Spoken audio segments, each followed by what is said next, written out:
अगर एक वोट का भी नुकसान किया तो आने वाली नस्लें माफ नहीं करेंगी। इस चीज को याद रखना। ये चुनाव तजुर्बा करने का चुनाव नहीं है। ये चुनाव एक्सपेरिमेंट करने का चुनाव नहीं है।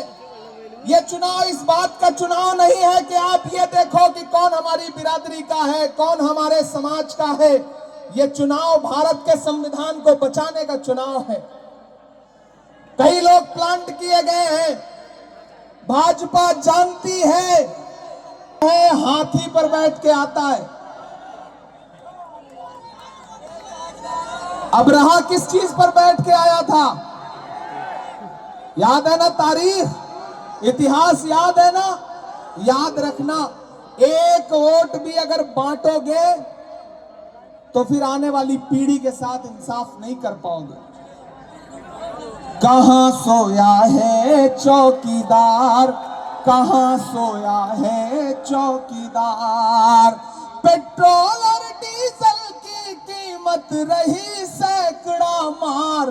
कहां सोया है चौकीदार, कहां सोया है चौकीदार। कि चाय बेचने वाला पूरा भारत बेच रहा है।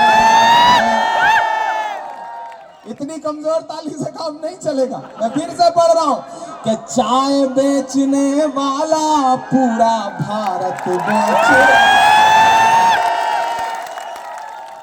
इसी काम में हासिल उसे महारत बेच रहा है। कि रेल बिक गई, तेल बिक गया, बिका हवाई अड्डा।